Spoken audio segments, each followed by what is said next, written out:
जय हिंद दोस्तों। पीके वर्मा कोचिंग में आपका स्वागत है। मैं पवन वर्मा। आज से इस चैनल पे हमारे चैनल पे एसएससी जीडी की जो प्रीवियस ईयर के क्वेश्चंस हैं, अभी जो 2022 का जीडी था यानी कि एग्ज़ाम हुआ था 2023 में, उसमें से टोटल लगभग आपका 76 शिफ्ट में एग्ज़ाम हुआ था। ठीक है, ये एसएससी जीडी 2022, ठीक है, PYQ, that means previous year questions. ये टोटल जो आपका 76 शिफ्ट में पेपर हुआ था, उसका मैं कोशिश करूँगा कि मैक्सिमम से मैक्सिमम शिफ्ट्स को यहाँ पे डिस्कस करूँ, ताकि आप लोगों को सिर्फ मैथ का डिस्कस करूँगा, ताकि आप लोगों को मैथ में टोटल 20 क्वेश्चंस आते हैं। ठीक है, 20 क्वेश्चंस में से 20 क्वेश्चंस आप बना सकें। ठीक है, और ये जीडी का अभी फॉर्म तो भरा रहा है, लास्ट दिसंबर तक शायद फॉर्म भराएंगे, उसके बाद एग्ज़ाम फरवरी या मार्च में एग्ज़ाम भी हो जाएगा। और जो ये एसएससी का टेंटेटिव कैलेंडर है वो फिक्स होता है, ये ना ही एग्ज़ाम डेट घटेगा और ना ही बढ़ेगा, यानी कि जो एग्ज़ाम डेट है उस डेट पे फिक्स होगा। तो आप लोग तैयार रहिए एग्ज़ाम के लिए और पढ़ते रहिए मेरे साथ मैथ्स। ठीक है, तो बनाने की कोशिश कीजिए। देखिए, और ये शिफ्ट है आपका 10 जनवरी 2023 का। ठीक है, ये शिफ्ट कब है? 10 जनवरी 2023 का शिफ्ट है, फर्स्ट शिफ्ट। ठीक है, शिफ्ट ये फर्स्ट है आपका, 10 जनवरी 2023 का शिफ्ट है। ठीक, ये 10 जनवरी 2023 का शिफ्ट है, फर्स्ट शिफ्ट।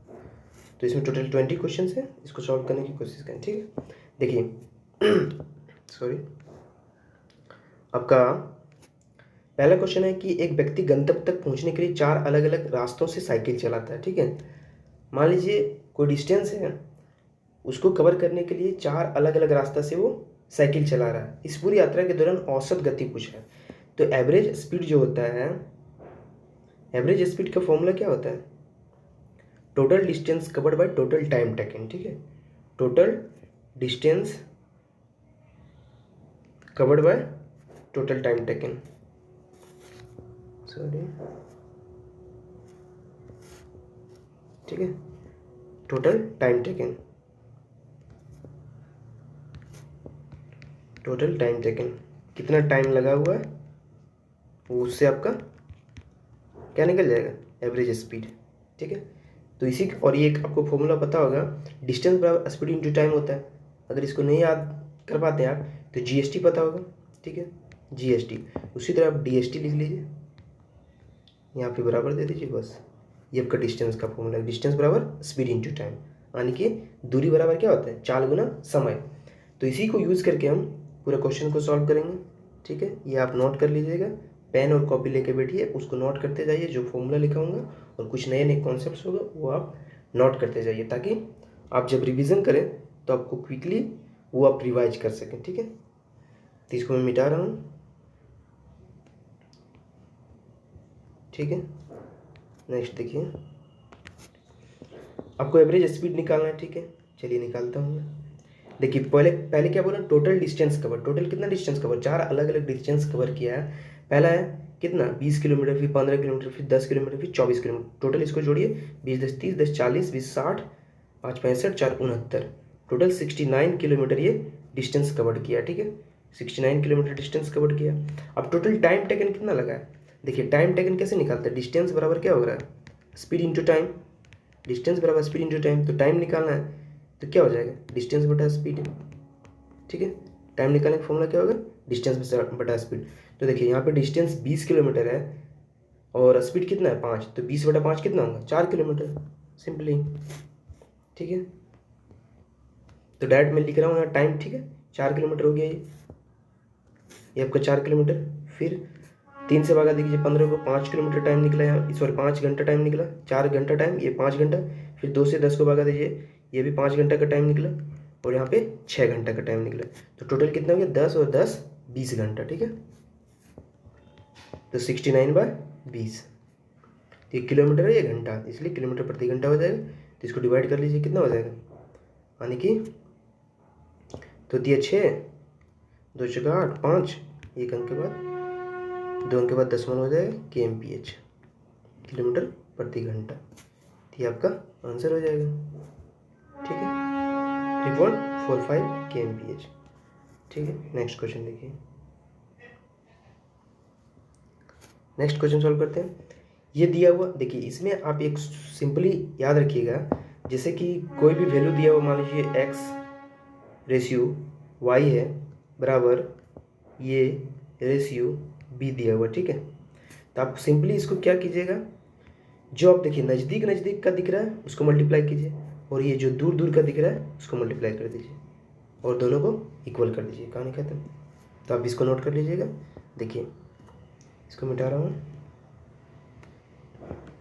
देखिए यहाँ पे इसमें नज़दीक नज़दीक क्या है बोले, ये वाला, ठीक है, ये वाला दोनों मल्टीप्लाई करेंगे। देखिए x को 9 से मल्टीप्लाई करेंगे, कितना होगा 9x, ठीक है। अब -2y को 9 से मल्टीप्लाई करेंगे, -18y, ठीक है। अब बोला इधर से, फिर इसको दूर वाला को मल्टीप्लाई कीजिए आप, ये वाला, ठीक है। यहाँ पे 5x को 17 से मल्टीप्लाई करेंगे, कितना होगा 85x, ठीक है। और यहाँ पे -17 दूना 34y, ठीक है। बस इसको सॉल्व करना आपको। इधर 85 में हो गया, कितना बचेगा, यानी कि 76x, ठीक है। इधर -18y है, इधर 34y आएगा प्लस में, कितना बचेगा, यानी कि ये आपका 18 दूना 36, 16y, ठीक है, प्लस में। अब x/y यहाँ से निकाल लीजिए, x/y कितना हो जाएगा 16/76। तो इसको काटेंगे, कितना होगा 4 चौका 16, 4 से 19 चौका 76, ठीक है। 4/19 आपको वैल्यू पूछा गया किसका, देखिए 4/19 आ गया आपका वैल्यू पूछा गया है यहाँ पे 9x/13y। तो 9 × 4 कितना हो गया 9 चौका 36, तो ये डिवाइडेड बाय 13 × 19, 13 × 19 कर दीजिए, कितना आ जाएगा 36/19 दिया 57, बचा 5, 19 से 19 और 5 24, दिया गया 36/247, ठीक है। 36 कितना हो गया 247, तो आपका आंसर हो गया सिंपली, ठीक है। नेक्स्ट क्वेश्चन, ये देखिए डीलर ने एक वस्तु पर 72,000 रुपये के अंकित मूल्य पर 20% की छूट दी और 10% की हानि व्यय की। अंकित मूल्य पर उसे कितनी छूट देनी चाहिए जिससे उसे उस वस्तु पर 440 रुपये का लाभ हो। देखिए इस क्वेश्चन में आप एक चीज़, ये फॉर्मूला में मतलब ये दिखा रहा हूँ, ये कॉन्सेप्ट, उसके बाद इस कॉन्सेप्ट को मैं हर बार नहीं लिखूँगा, ठीक है। CP, MP और SP। देखिए अगर यहाँ पे कोई भी चीज़ अगर हम देखिए दो चीज़ होता है, मार्क प्राइस पे अगर डिस्काउंट दूंगा, ठीक है, मार्क प्राइस पे कोई भी चीज़ डिस्काउंट दिया तो क्या मिलेगा सेलिंग प्राइस मिलेगा। मार्क प्राइस पे अगर डिस्काउंट देंगे तो क्या मिलेगा सेलिंग प्राइस। उसी तरह अगर कॉस्ट प्राइस पे या तो फिर प्रॉफिट होगा या तो लॉस होगा। कॉस्ट प्राइस पे प्रॉफिट या तो लॉस हुआ, कॉस्ट प्राइस पे अगर या तो प्रॉफिट या लॉस परसेंट हुआ, ठीक है, तो क्या मिलेगा सेलिंग प्राइस मिलेगा। यानी कि CP में अगर हम कुछ जोड़ेंगे या तो घटाएंगे, मतलब प्रॉफिट होगा या लॉस होगा तो SP, और मार्क प्राइस पे डिस्काउंट देंगे तो भी सेलिंग प्राइस मिलेगा। और अगर कॉस्ट प्राइस पे हम लोग क्या करते हैं मार्कअप करते हैं तो क्या मिलता है मार्क प्राइस मिलेगा, सिंपल सी बात। तो इसी फॉर्मूला को यूज़ करके एक फॉर्मूला आपका बनता है 100 - D डिवाइडेड बाय 100 + P बराबर CP/MP, ठीक है, यानी कि कॉस्ट प्राइस और मार्क्स प्राइस। देखिए 100 - D यानी कि ये डिस्काउंट, मार्क प्राइस पे डिस्काउंट देंगे तो क्या होगा सेलिंग प्राइस, इसी के बराबर क्या होता है, ये दोनों बराबर होता है सेलिंग प्राइस के बराबर होता है, इसलिए सेलिंग प्राइस की हमको जरूरत नहीं होता लिखने के लिए, ठीक है, ये दोनों सेलिंग प्राइस के बराबर होता है। तो 100 - डिस्काउंट यानी कि डिस्काउंट देंगे तो सेलिंग प्राइस आएगा, फिर 100 + P प्रॉफिट तो वो भी सेलिंग प्राइस के बराबर होगा जो CP और MP के बराबर होगा। तो इसी फॉर्मूला को यूज करके बनाएंगे बस, जिससे आपको CP इजीली निकल जाएगा, ठीक है। 3 चीज़ अगर रिलेशन पूछा हो CP, MP और SP तो इस फॉर्मूला को यूज करेंगे। तो 100 - D तो यहाँ पे देखिए 100 माइनस डी कितना होगा डिस्काउंट, 100 माइनस अंकित मूल्य पर 20% का डिस्काउंट दे रहा है, तो 100 माइनस डी 20, 100 में से 20 गया 80, ठीक है। फिर 100 प्लस पी या तो फिर माइनस पी, तो 100 में से यहाँ 10% का भी हानि है, तो यहाँ पे 90 हो जाएगा, बराबर क्या बोले C P by M P. तो देखिए सी पी मार्क प्राइस दिया हुआ आपका 72,000, ठीक है। तो यहाँ से कॉस्ट प्राइस आपको निकल जाएगा, ये आपका कैंसिल आउट हो गया, 9 से कैंसिल आउट हो जाएगा, 9 × 72 यानी कि ये 8,000। तो सी पी कितना आ गया आपका 64,000, सी पी 64 के आ गया, ठीक है। 64 के मतलब 64,000। अब देखिए यहाँ पे जिससे उसे वस्तु पर 440 रुपये का लाभ हो, तो इसको एस पी कितना में बेचेगा, ये 440 रुपये का अगर लाभ हो तो ये कितना में बेचेगा 64,440 रुपये में बेचेगा, ठीक है ना। तो अंकित मूल्य पर पूछा गया, देखिए अंकित मूल्य पर उसे कितनी छूट देनी चाहिए जिससे उसी वस्तु पर 440 रुपये। अब एस पी इतना आ गया, जब देखिए एस पी जब इतना आ गया तो यहाँ पे मार्क प्राइस कितना है 72,000 रुपये, तो 72,000 रुपये डिस्काउंट कितना आ रहा है, ठीक है। यहाँ पे देखिए मार्क प्राइस आपको लिख देता हूँ, मार्क प्राइस कितना हो गया 72K हो गया, तो 72K में से एस पी कितना है 64,400, इसमें से डिस्काउंट कितना मिला, यानी कि आपका हो गया कितना 64, 65 और 5 2 7, तो 7200 आपका इधर हो गया 64, 65, 65 5 70, 5 2 7, ठीक है। आपको 72,000 में से कितना घटाना 64,440, ठीक है। तो कितना हो गया आपका टोटल 7560, ठीक है। तो आप इसको घटाइए कितना आ गया 7560, ठीक है। यहाँ पे लिख देता हूँ 7560, ठीक है। 7560 हो गया, तो डिस्काउंट आपको निकालना है, डिस्काउंट परसेंट, तो 7560 डिस्काउंट मिला है कितना में से टोटल 72,000 में से, ठीक है ना। एक सेकेंड, टोटल 72,000 में से 7560 का डिस्काउंट मिला है इंटू 100, बस इसको सॉल्व करना है, 2 जीरो से 2 जीरो खत्म, ठीक है। आप 72,000 का 7560 कितना होता है, यहाँ से 9 से कट जाएगा, 9 × 72, ये भी जीरो खत्म कैंसिल आउट हो जाएगा, 9 × 72, 3 9 चौका 36, तो क्या हो गया 8 10 80 और बचा 6, 9 × 72, 3 बचा 9 चौका 36, यहाँ पे 4 होगा, ठीक है। 8 पंचे 40, इसलिए 10.5% का डिस्काउंट मिलेगा, खत्म। नेक्स्ट क्वेश्चन 4th नंबर, एक व्यक्ति की आय इतना है और उसका व्यय इतना है, यदि उसकी आय में 18% और व्यय में 12% की वृद्धि होती है तो उसकी बचत में कितने प्रतिशत की वृद्धि होगी। देखिए आय में 18% का वृद्धि हो रहा है और इनकम में, यानी कि देखिए एक चीज़ आपको पता होना चाहिए यहाँ पे, यहाँ पे 3 चीज़ का खेल है, इनकम, ठीक है, फिर व्यय एक्सपेंडिचर और सेविंग, इनकम एक्सपेंडिचर और सेविंग, ठीक है। ये आपका इनकम हो गया, एक्सपेंडिचर और सेविंग। तो इनकम क्या होता है, आय कैसे होता है, जितना आपने खर्च किया है और जो बचत किया है, मतलब इनकम में से अगर हम, इनकम क्या होगा जितना मैंने खर्च किया और बचत किया वही ना मेरा इनकम होगा, इनकम बराबर एक्सपेंडिचर प्लस सेविंग, सिंपल सी बात। तो अगर उसकी आय में 18% का और व्यय में कितना है 12% का वृद्धि हुआ, तो इसको आप सिंपली एक चीज़ देख रहेंगे कि x + y + xy/100 से इसको फॉर्मूला सॉल्व कर सकते हैं हम, ठीक है। क्योंकि जब इनकम जितना बढ़ेगा उतना एक्सपेंडिचर भी बढ़ेगा और जितना डायरेक्टली प्रोपोर्शनल है, ठीक है, तो उसके अनुसार हम बना सकते हैं, ठीक है।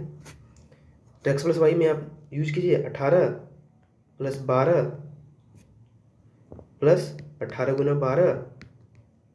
12/100, ये सब का आपको कोई ज़रूरत नहीं, ये डाटा जो दिया हुआ इसकी कोई ज़रूरत नहीं पड़ेगी, क्योंकि डाटा का ज़रूरत तब पड़ती है हमको जब हमको एक्चुअल डाटा निकालना पड़ता कि कितना वृद्धि हुआ, परसेंटेज में पूछा हुआ तो सिर्फ परसेंटेज से खेलिए, ठीक है।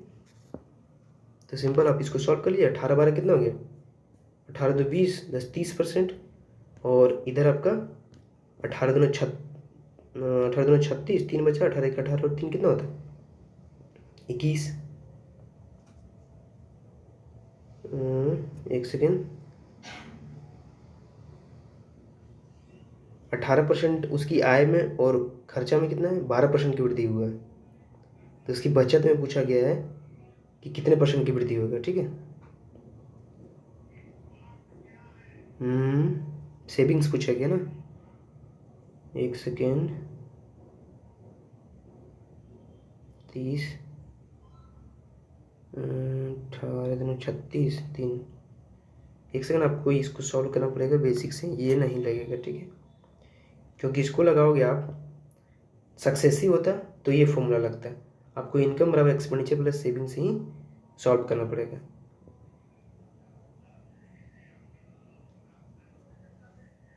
ठीक है। इसको आप सिंपली मान सकते हो, क्या फ़र्क पड़ता है, यदि उसकी आय में 18% की वृद्धि हो रहा है और व्यय में कितना हो रहा है 12% की वृद्धि हो रहा है, तो उसको सेविंग पूछा गया ना। तो इनकम तो एक्चुअल इनकम यहाँ पे दिया हुआ है ना, व्यक्ति की आय दिया हुआ है, व्यक्ति का व्यय दिया हुआ है, ठीक है।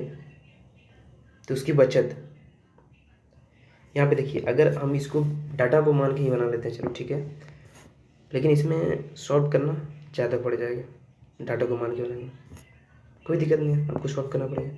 95,000 अगर इनकम है, ठीक है, तो उसकी आय में 18% का वृद्धि हुआ, तो 95,000 का 18% कितना होता है 95,000 का आप 18% निकालोगे, तो ये 1 0 हो गया और ये 18, कितना हो गया 18 0 18 5 90, 9 बचा, 18 9 आपका कितना हो गया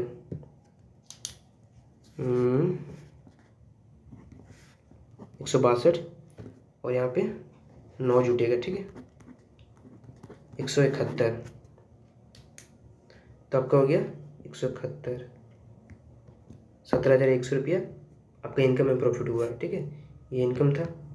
उसी तरह आपका एक्सपेंडिचर जो है, एक्सपेंडिचर कितना है 75,000, तो 75 में कितना 12% का वृद्धि हुआ है, तो 75 यानी कि इतना हो गया 12, ठीक है। तो ये 12 0 12 5 60, 6 बचा, 12 84 6 90, यानी क्या ये एक्सपेंडिचर आपका 9,000 वृद्धि हुआ।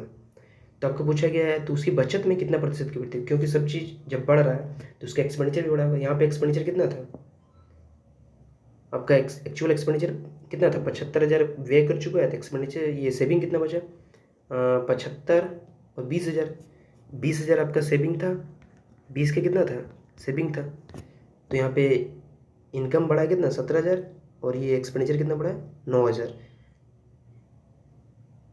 तो 17 9 कितना होता है 26,100, 26,100 बढ़ा है, ठीक है।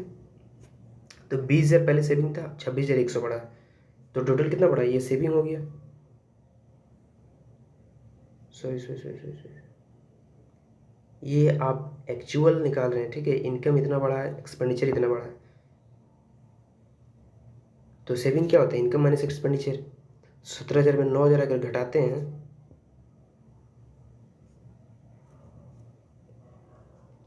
तो आपका 17,000 में 9,000 घटाएंगे तो 100, 17,000 में 9,000 घटाना, ठीक है 0 0 0 17 में हो गया 17,100 है, सॉरी ठीक है 100 हो गया, इधर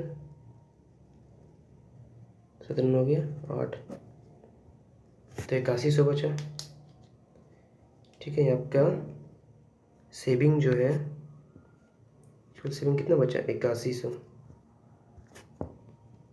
ठीक है 8100 सेविंग बचा। आपको पूछा गया है कि तो 8100 सेविंग बचा 20,000 था, तो कितना, तो उसकी बचत में कितना प्रतिशत की वृद्धि हुआ, तो 8100 20,000 का कितना परसेंट है 8100 20,000 का 40.5% है, वही ना निकालना है आपको, ठीक है। ये देखिए एक्चुअल डाटा हमने निकाल लिया कि कितना सेविंग हुआ है, तो इसका परसेंटेज निकालना है, तो 8100 जो है, ठीक है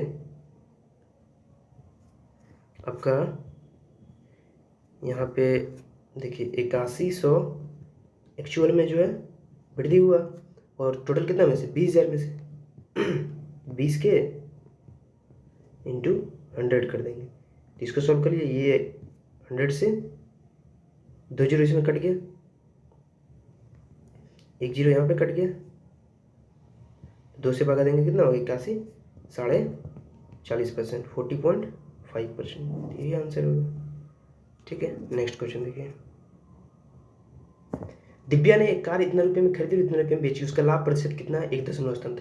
देखिए इसका लाभ परसेंट पूछा है आपको। देखिए मैक्सिमम क्वेश्चन जो जीडी में आता है वो प्रॉफिट लॉस से, यानी कि 4 से 5 क्वेश्चन आपका प्रॉफिट लॉस से आ गया। तो आपका जब कैलकुलेशन स्पीड ज़्यादा तेज होगा तो आप फास्टली कर सकते हैं इसको, ज़्यादा फास्ट कर सकते हैं इस क्वेश्चन को।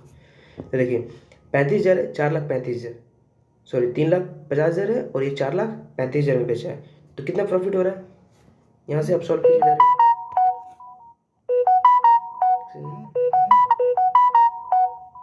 ठीक है, तो प्रॉफिट कितना का हो रहा है? देखिए 3,50,000 है, 4,35,000, तो जीरो जीरो जीरो यानी कि 35 कितना हो गया? 4,50,000 और 85,000। ठीक है, 85,000 का प्रॉफिट हो रहा है, यानी कि 85,000 का प्रॉफिट हो रहा है कितना पे? टोटल 3,50,000 पे, 3,50,000 पे। बस इसको काट पीट करना है, खत्म कर। 2 जीरो 2 जीरो, 5 से 37, 5 से 17, तो कितना हो गया? भागा दे दीजिए, 7 दूनी 14, 3 बच्चा 7 चौका 28, 3 24.3%। नेक्स्ट क्वेश्चन देखिए। एक लंबवृत्ती बेलन का व्यास दिया हुआ 14 सेंटीमीटर, ऊंचाई 2 सेंटीमीटर दिया हुआ, यानी कि डायमीटर दिया हुआ और ये हाइट दिया हुआ। इसके वक्र पृष्ठीय क्षेत्रफल और संपूर्ण पृष्ठीय क्षेत्रफल का योग ज्ञात करना है। तो देखिए वक्र पृष्ठीय क्षेत्रफल और संपूर्ण पृष्ठीय क्षेत्रफल, तो आपको याद रहना चाहिए पहले बेलन का वक्र पृष्ठीय क्षेत्रफल क्या होता है, क्या पूछा गया? वक्र पृष्ठीय क्षेत्रफल यानी कि कर्व सरफेस एरिया प्लस संपूर्ण पृष्ठीय टोटल सरफेस एरिया। ठीक है, तो ये कर्व सरफेस एरिया क्या होता है? 2πr/h plus total surface area. Total surface area क्या होता है? 2πr into r plus h। ठीक है, ये बेलन का होता है। अब इसमें से कॉमन क्या आ रहा है देख लीजिए आप, 2πr कॉमन आ रहा है, तो यहाँ पे क्या बचेगा? h बचेगा, और यहाँ पे क्या बच रहा है? r प्लस h बच रहा है। ठीक है, 2πr कॉमन आ गया, और यहाँ पे r into r plus h बच रहा है। ठीक है, सिंपल सी बात। तो यहाँ से सॉल्व कर लीजिए अब। 2 इंटू पाई का वैल्यू लिखना है 22/7। रेडियस कितना है? देखिए यहाँ पे व्यास दिया हुआ 14 सेंटीमीटर, रेडियस कितना होगा? 7 सेंटीमीटर, आधा होगा। हाइट कितना है? हाइट देखिए 2 बार यहाँ पे गुना हो जाएगा, एच हो जाए तो 2 सेंटीमीटर, तो ये 4 हो गया, प्लस रेडियस कितना है? 7 सेंटीमीटर। सिंपल से काम खत्म। ये आप कैलकुलेशन कर लीजिए, 7 7 कैंसिल आउट हो गया। ठीक है, यहाँ पे बचा कितना? 22 दूना 44। ठीक है, ये 22 दूना 44 हो गया, इंटू 7 4 11। तो आपको पता होना चाहिए 11 चौक 44, 11 चौक 44 और 4 48। ठीक है, तो ये 484 सेंटीमीटर आ गया आंसर। नेक्स्ट क्वेश्चन देखिए। ये देखिए, एक शहर में भालुओं की जनसंख्या प्रतिवर्ष 3% की दर से बढ़ रही है। यदि शहर में भालुओं की वर्तमान जनसंख्या इतना है तो 2 वर्ष पूर्व भालुओं की जनसंख्या कितना होगी? तो आपको 3% की दर से बढ़ रहा है प्रत्येक साल, तो पहले साल 3% बढ़ा, फिर अगले साल 3% बढ़ेगा। तो आपको इसमें दिख रहा होगा, आप इसमें ऑप्शन से भी बना सकते हैं। अगर ऑप्शन मान लीजिए ये आपको आंसर दिया हुआ, पहला ऑप्शन चेक करोगे, ऑप्शन चेक करने में टाइम लगेगा, लेकिन आपको इसमें अगर सक्सेसिव लगाते हो, ठीक है, 3%, 3%, ठीक है, तो यदि शहर में भालुओं की वर्तमान जनसंख्या इतना 2 वर्ष पूर्व भालुओं की जनसंख्या पूछा गया, तो 3% के सक्सेसिव लगेंगे कितना होगा? यानी कि 3 + 3 + 3 × 3 डिवाइडेड बाई 100 कितना होगा? 6 + 3 = 9, यानी कि 0.09, तो 6.09%। ठीक है, तो ये आपका क्या हुआ? 2 साल में इतना हुआ, तो 2 साल के बाद कितना होगा 106 पॉइंट, तो आफ्टर 2 ईयर तो 106.09%। इसी का वैल्यू जो दिया हुआ है आपको कितना 21,218। तो आपको निकालना कितना है शुरुआत में, यानी कि 100% का वैल्यू निकालना है। कहानी खत्म। तो ये आप देखिए, इसको आप 2 से काटिए, 2 9 18, ठीक है, यानी कि 2 6 12, 2 1 2, ये कितना 2 गुना मल्टीपल है इसका। अगर पॉइंट हटाएंगे 2 गुना ही मल्टीपल हुआ, ठीक है, 2 गुना मल्टीपल।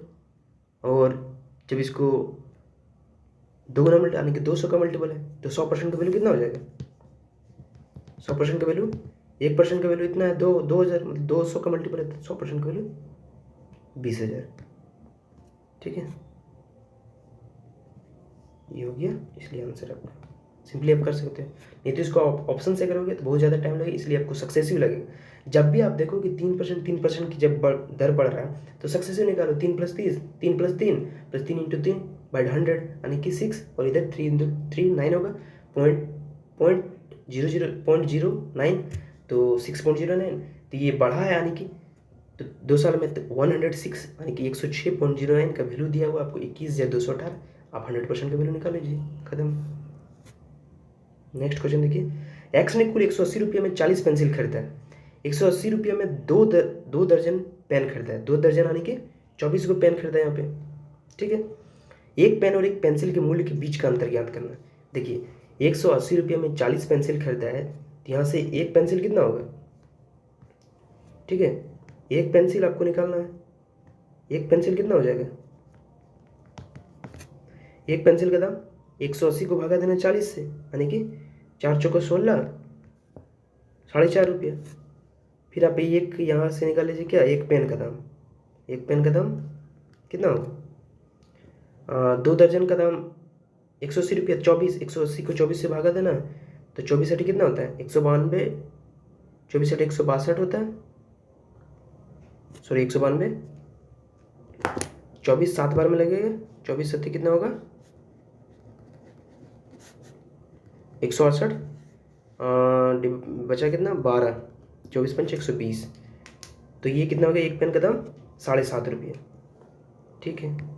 तो आपको पूछा क्या गया है, एक पेन और एक पेंसिल के बीच मूल्य का अंतर पूछा गया है, तो घटा दीजिए, 7.5 में 4.5 घटा कितना बचेगा 3 रुपये, इसलिए आंसर 3 रुपये। नेक्स्ट क्वेश्चन देखिए, ये अपने वेतन का 45% भोजन पर खर्च करता है और अपने वेतन का 5% वृद्धाश्रम में दान कर देता है। वो अपने भोजन तथा वृद्धाश्रम पर कुल कितना दान खर्च किया, 28,500 रुपया खर्च किया, यानी कि ये 45% और ये 5%, टोटल मान लीजिए, अगर टोटल जो इसका इनकम था 100%, ठीक है, उसमें से 45% कितना है फूड पे खर्च किया है, 45% फूड पे, और फिर वेतन पे यानी कि सैलरी पे जो है, या सैलरी वेतन पे 5% का खर्च किया है।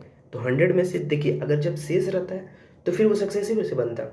अगर एंड दिया हुआ ये आपको देखिए, जब और का केस रहेगा, एंड का केस, तब आप जितना 100 का सिर्फ उतना ही होगा, तो ये दोनों ऐड हो जाएगा, ठीक है, 45% और 5%, तो टोटल 50% जो है, 50% खर्च किया है, 50% का वैल्यू कितना है 28,500 रुपया, ठीक है। तो आपको पूछा गया ये की आय, यानी कि 100% की वैल्यू पूछा गया है। ये की आय कितना था 100%, तो 100% की वैल्यू पूछा गया। इसका मतलब ये जब इसका दोगुना है तो जो इसका है ये दोगुना हो जाएगा, बस कहानी खत्म। तो 500 का दोगुना कितना हो 1000, ठीक है, 28 दूना 56 और 1000, 56 1 57,000, टोटल कितना हो गया 57,000, बस यही आपका आंसर हो गया। नेक्स्ट क्वेश्चन देखिए, ये एक पेंटिंग को 12 दिन में करता है। देखिए ये जो है एक पेंटिंग कर रहा है 12 दिन में, बी उसी को 8 दिन में करता है, ठीक है, बी उसी को 8 दिन में, सी जो है 10 दिन में करता है। अब तीनों का एलसीएम ले लो, उसके बाद कुछ करो। देखो उसके बाद क्या खाए, थोड़ा सा पढ़ लो, दिनों की संख्या लगभग में ज्ञात करना है, ठीक है, ये लगभग में ही आएगा, जिनमें ए द्वारा पेंट की जा सकती है, यदि बी और सी दोनों साथ मिलकर एक दिन छोड़कर एक दिन उसका साथ है। देखिए ये पूरा काम करना है, पहला दिन काम करेगा, ये तो हर दिन काम कर रहा है। अब क्या कह रहा है कि बी और सी जो है दोनों साथ मिलकर एक दिन छोड़कर, मान लीजिए पहला दिन बी काम किया, फिर दूसरा दिन काम करने जाएगा तो ये तो काम कर ही रहा है, तो ये छोड़ देगा अब सी। तो ये प्रोसेस जो है, इसी तरह जो प्रोसेस है ये चलते जाएगा, फिर ये चलते जाएगा, यानी कि पहले 2 दिन में जो काम कर रहा है ये, इसको पहले निकाल लेते हैं। तो यहाँ पे इसका पहले एलसीएम निकाले, कितना होगा 12 8 10 का एलसीएम, 12 8 10 का एलसीएम जो हो जाएगा आपका कितना हो गया 60 120 12 2 5 120 होगा, ठीक है। 120 एलसीएम हो गया। यहाँ पे 10 दिन लगेंगे इनको, ये 8 से कितना हो गया 15 ठीक 120, 15 दिन लगेंगे इसको, ठीक है।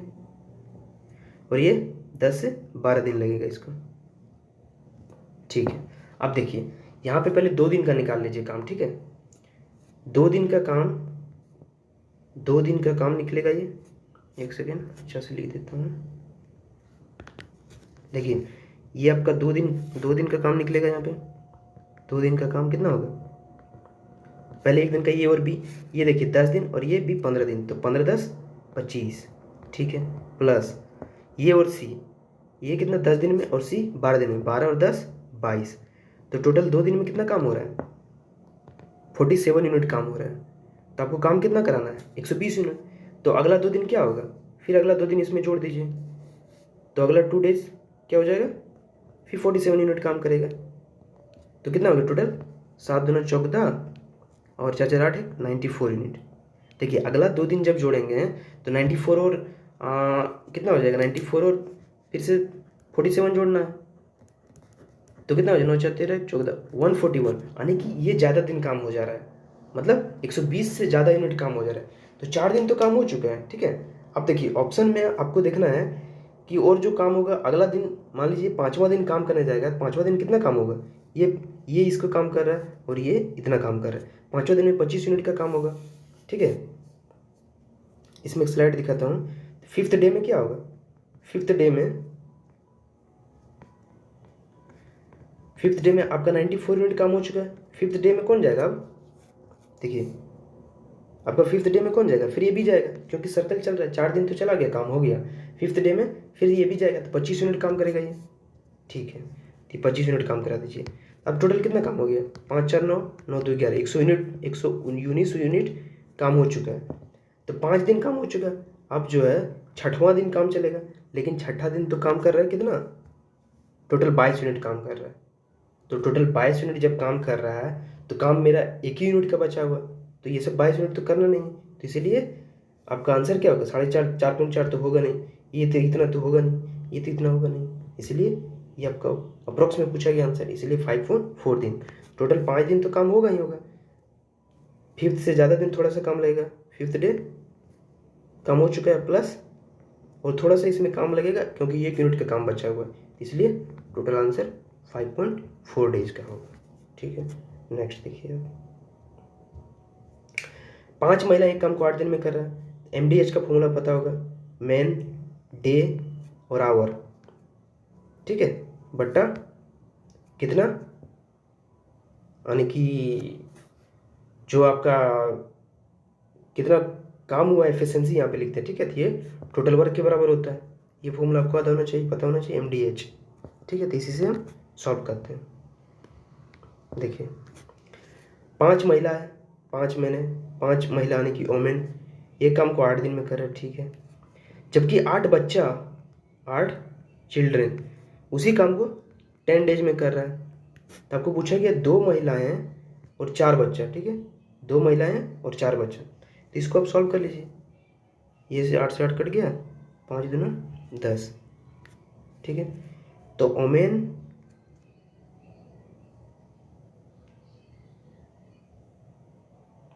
ठीक है, ये omen divided by child, omen divided by child कितना हो जाएगा 2/1।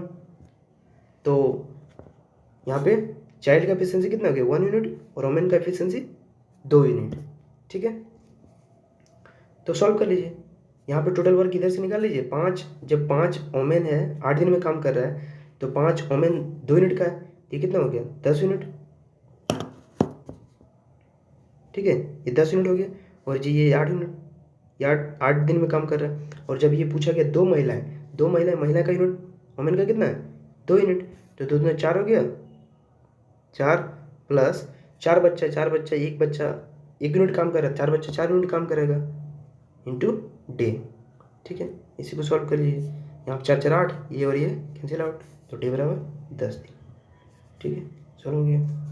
नेक्स्ट क्वेश्चन देखिए, इसका चतुर्थ अनुपाती, इसमें 2 आपको फॉर्मूला याद रखना चाहिए, एक फोर्थ चतुर्थ अनुपाती, एक मध्य अनुपाती होता है, एक यानी कि चतुर्थ अनुपाती। जैसे कि देखिए ये हो गया एक्स वाई, ये हो गया ये, और ये बी। तो इसमें क्या होता है, इस तरह से मल्टीपल होता है, इस तरह से मल्टीपल होगा, सिंपल सी बात। तो चतुर्थ अनुपाती मान लीजिए यहाँ पे चौथा क्या है एक्स है, ठीक है, तो इसमें कैसे मल्टीपल होगा, पहले शुरू का मल्टीपल होगा और लास्ट का 2 मल्टीपल होगा, तो √8 इंटू 21। ठीक है, √8 इंटू, फॉर्मूला याद रखने की जरूरत भी नहीं पड़ेगी आपको, √8 इंटू 21, और ये लास्ट का 2 होगा √6 इंटू √x, सॉरी √x तो नहीं ना होगा यहाँ पे, तो x दिया हुआ तो √x क्यों लेंगे। ठीक है, ये x चतुर्थ अनुपात ये x निकालना हमको। यहाँ पे देखिए √8 √21 और √6, तो कोई कटेगा। यहाँ पे देखिए √8 हो गया ये, √8 में क्या कर सकते हैं हम, 3 7। देखिए √8 में √4 इंटू √2 लिख सकते हैं, ये लिख सकते हैं। यहाँ पे √31 से ये 21 में √3 इंटू √7 लिख सकते हैं, डिवाइडेड बराबर यहाँ पे √6 में √2 इंटू √3 गुना x। देखिए अब कैंसिल आउट हो जाएगा यहाँ बहुत सारा। देखिए √6 को √3 इंटू √2 मल्टीप्लाई करेंगे तो √6 ही होता है, ये √2 ये √3 ये √3। अब देखिए यहाँ पे तो इधर क्या बचा, x बचा, और इधर √4 का क्या होता है 2 होगा, और इधर √7 बचा, तो बस x बराबर वही आंसर आ गया, x बराबर 2√7। ये जो आपका आंसर दिया होगा, सिंपली आपको सोल्व कर लेना है। ठीक है, नेक्स्ट क्वेश्चन, ये कार 5 घंटे में 240 किलोमीटर की दूरी करता है।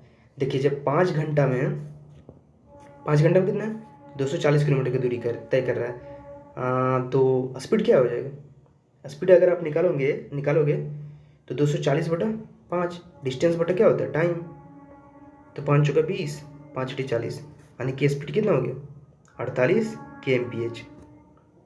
ठीक है, यदि वह अपनी सामान्य गति से आधी गति, ठीक है, आधी गति मतलब 24 kmph, ठीक है, आधी गति करती है इसका, यात्रा करती है, तो उसी दूरी मतलब 240 किलोमीटर को, तो 240 किलोमीटर की दूरी जो है, अगर उसी दूरी को तय करने में कितना अधिक समय लगेगा, ठीक है, कितना अधिक समय लगेगा, 240 किलोमीटर दूरी को अगर 24 kmph के स्पीड से तय कर रहा है, तो कितना हो जाएगा टोटल 10 घंटा लगेगा। तो कितना एक्स्ट्रा लग रहा है, यहाँ 5 घंटा लग रहा था, यहाँ 10 घंटा लग रहा है, एक्स्ट्रा कितना 5 घंटा लग रहा है इतना। नेक्स्ट देखिए, एक दुकानदार अपना वस्तुओं पर 40% छूट देता है और उसके बाद भी 20% का लाभ अर्जित करता है।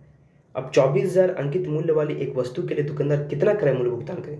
देखिए आपको फॉर्मूला जो पहला बताया था वो क्वेश्चन था 100 - d बटा 100 + b बराबर CP/MP, तो उसी पे हम सॉल्व करेंगे। तो यहाँ पे डिस्काउंट कितना था 40%, तो 100 में से 40% डिस्काउंट देगा तो कितना बचेगा 60%, और प्रॉफिट कितना 20% का था 100 + p यानी कि 120।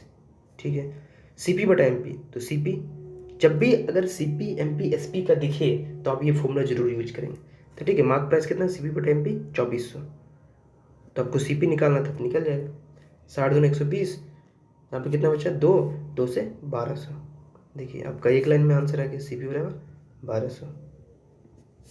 ठीक है, नेक्स्ट देखिए, एक व्यक्ति स्कूटर द्वारा 64 kmph की चाल से, देखिए अगर मान लीजिए यहाँ से कोई जा रहा है, ठीक है, यहाँ से गया यहाँ तक गया, फिर ये व्यक्ति इधर से यहाँ तक आएगा, अगर सेम डिस्टेंस तय कर रहा है तो इसके लिए एवरेज स्पीड का फॉर्मूला होता है 2, ठीक है, d1 × d2। अगर स्पीड रहेगा डिस्टेंस में नहीं तो स्पीड रहेगा, देखिए 2s1 into S2 divided by S1 plus S2। ये S1 क्या है, स्पीड है। तो बस इसको सॉल्व करना है। ये फॉर्मूला था कि 2s1 into S2 divided by S1 plus S2। देखिए एवरेज स्पीड पूछा गया, औसत चाल। तो 2s1 into S2 64 into 16 divided by S1 plus S2। 64 और 16 कितना होता है, 80। तो इसको काट लीजिए 2 से 40 बार में, और यहाँ पे 4 से काटेंगे 16। ठीक है, तब कितना हो गया, 4 चौका 16, 4 चौका 24 और 1 25। तो एक अंक के बाद 10.10 था, 25.56 25.6 kmph। नेक्स्ट देखिए 5 घंटे, अब घंटी बजने वाला। ठीक है, ये इस तरह का जब भी क्वेश्चन रहेगा तो जो भी यहाँ पे डाटा दिया हो 12 second, 18 second, 24 second, 36 second, 45 second, तो इसका सिर्फ एलसीएम लीजिए।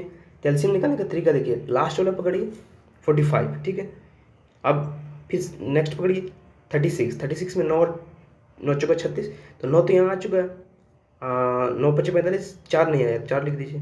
ठीक है, 24 अगर बड़ा रहेगा तो इस तरह से कीजिएगा, ये छोटा आपका एलसीएम पता चल जाएगा 360, लेकिन मैं इस तरह से तरीका बता दे रहा हूँ। 24, अब 24 में क्या हो, 6 चौका 24, 4 आ चुका है, यहाँ पे 3 आ चुका है, 4 3 12, 12 2 24, 2 नहीं आया तो 1 2 और लगेगा यहाँ पे। अब देखिए 18 में क्या होगा, 9 2 18, यहाँ देखिए 9 आया, 9 5 35, 9 और 2 18 आ चुका है, 12 में क्या होगा, 4 यहाँ पे 3, यानी कि ये टोटल हो गया इतना एलसीएम। तो एलसीएम कितना हो गया, ये 45 दूनी 90 और 4 9 चुका 36, 360 एलसीएम हो गया। तो 360 सेकेंड्स हो गया। अब इसको मिनट में बदलेंगे कितना होगा, 6 मिनट। ये सेकेंड्स में आपका हो गया ये 6 मिनट। ठीक है, तो यानी कि पहले 9 बजे घंटी बजा था, अब 9:06 में घंटी बजेगा, 9:06 AM पे घंटी बजेगा। ऐसे ही करना था। ठीक है, नेक्स्ट देखिए 80,000 की राशि 10% वार्षिक ब्याज दर पर, ब्याज के वार्षिक रूप से चक्रवृद्धि होने पर, वार्षिक रूप से चक्रवृद्धि हो रहा है। ठीक है, कितने समय में 1,17,128 रुपया हो जाएगा। आपको 10% का जो सक्सेसिव होता है CI, उसको जरूर याद रखना पड़ेगा। ठीक है, देखिए 10% का आपको बता दे रहा हूँ, ये 3 साल के लिए, कम से कम 4 साल के लिए याद रखिए। पहला साल के लिए क्या होता है, फर्स्ट ईयर अगर रहेगा तो ये तो 11 होगा CI। ठीक है, फर्स्ट ईयर के लिए CI कितना हो गया, 11। फिर सेकंड ईयर के लिए 121, फिर थर्ड ईयर के लिए। ठीक है, यानी कि अगर CI बात करें सिर्फ, तो CI की बात करूँ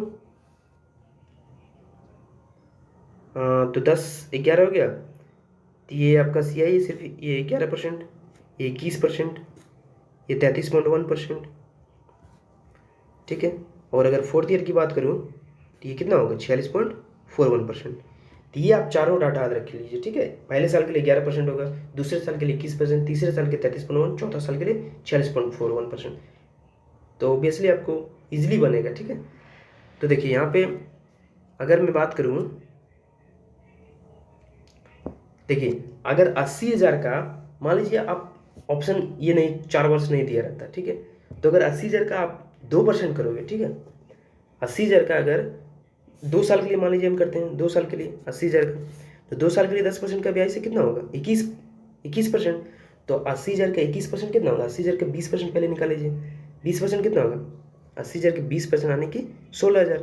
तो 80,000 में अगर हम 16,000 जोड़ते हैं तो 1,17,000 आएगा, नहीं आएगा।